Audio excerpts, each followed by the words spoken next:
राज्य के कांग्रेस सरकार ऊपर शराबबंदी के मामले में वादा खिलाफी के आरोप लगा के भाजपा महिला मोर्चा और भारतीय जनता युवा मोर्चा के पदाधिकारी मन आज शहर में पोस्टर चिपकाव अभियान के शुरुआत करी। शहीद भगत सिंह चौकले अभियान के शुरुआत करत भाजपा युवा मोर्चा और महिला मोर्चा के पदाधिकारी मन कहिन की राज्य सरकार है चुनावी घोषणा पत्र में 2018 में वादा करी रही से कि सरकार बनते ही राज्य में पूरा शराबबंदी लागू कर दी जाही, फिर आज तक के शराबबंदी लागू नहीं करेगी है। भाजपा महिला मोर्चा के जिला अध्यक्ष सीमा संतोष साहू कहिन की शराबबंदी नहीं करेले सबसे ज्यादा विश्वासघात महिला मन के साथ हो है। आप सभी जानते हैं भूपेश सरकार अपने घोषणा पत्र में बहुत सारे वादे किए थे।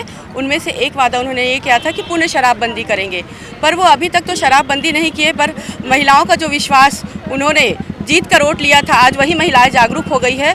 और जो शराब के लिए वो भ्रष्टाचार जो हो रहा है छत्तीसगढ़ में, उसके विरोध में आज महिला मोर्चा पोस्टर चिपकाने का कार्यक्रम कर रही है। जैसे कि यहाँ से अपन भगत सिंह चौक से तेलीबांधा नेत्र चिकित्सालय के बाजू बीएसयूपी कॉलोनी में रैली के रूप में हम युवा मोर्चा और महिला मोर्चा के तत्वाधान में यह कार्यक्रम रखा गया है और हम सभी रैली के रूप में जाकर वहाँ पे पोस्टर चिपकाएंगे और महिलाओं को और लोगों को जागरूक करेंगे। वहीं भारतीय जनता जिला युवा मोर्चा के अध्यक्ष गोविंद गुप्ता कहिन की शराबबंदी नहीं करके सरकार खुद अपन चुनावी घोषणा पत्र के वादा ले मुकर गए है। शराबबंदी के साथ साथ जो शराब का घोटाला हुआ है पूरे छत्तीसगढ़ में, मुझे लगता है कि देश के सामने छत्तीसगढ़ का नाम एक अनोखी तरीके से आया जो घोटालों में आया है। उसी के विरोध में भारतीय जनता युवा मोर्चा और भारतीय जनता महिला मोर्चा का संयुक्त प्रदर्शन है ये रैली।